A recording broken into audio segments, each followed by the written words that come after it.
Hello বন্ধুরা, তোমরা সবাই কেমন আছো? আজকে আবার একটা রান্নার নতুন ভিডিও নিয়ে চলে এসেছি। কদিন ধরেই প্রচণ্ড পরিমাণে গরম রোদ পড়ছে, আর ভালো লাগছে না মানে রিচ খাবার খেতে, তাই হালকা পাতলা রান্না করব আজকে। আর এই গরমে খেতেও সেরকমভাবে ইচ্ছে করছেন, তা যাই হোক কাতলা মাছগুলো আমি ভাজতে দিয়ে দিয়েছি, তার সাথে ঝিঙে আর আলু কেটে নিয়েছি। আজকে ঝিঙে আলু দিয়ে কাতলা মাছের পাতলা ঝোল বানাবো, আর তার সাথে বানাবো তোমার চাল কুমড়ো পোস্ত। তাই এগুলো মাছগুলোকে আমি ভাজতে দিয়ে দিয়েছি। ওদিকে পাশে আলুগুলো একসাথে ভেজে নিলাম, পাশে আর একটা কড়াই গরম বসিয়েছি, সেখানে তোমার পাঁচফোড়ন দিয়ে চাল কুমড়োটা বসিয়ে দিয়েছি। তো এখানে আমার আলুটা ভাজা ভাজা হয়ে গেছে। এখানে টমেটো, আদা আর জিরে বাটা দিয়ে আজকে আমি এই কাতলা মাছের ঝোলটা বানাচ্ছি। আর চাল কুমড়োটাও একটু মানে ভাজা ভাজা করে নিয়ে তার মধ্যে তোমার হলুদ লবণ মিষ্টি দিয়ে দিয়েছি।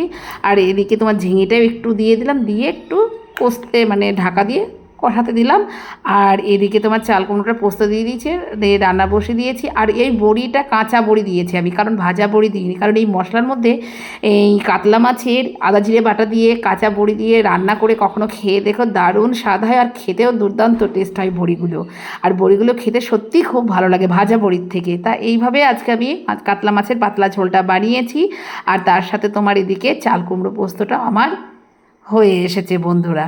আর সামান্য একটু তোমার চাল কুমড়োর যে খোসাগুলো ছিল সেগুলো একটু সামান্য লবণ হলুদ আর কিঞ্চিত একটু মিষ্টি দিয়ে ভাজা করে নেবো। তা ব্যাস বন্ধুরা, এটাই ছিল আজকে দুপুরে আমার লাঞ্চের মেনু। টাটা বন্ধুরা, সকালে খুব ভালো থাকো, সুস্থ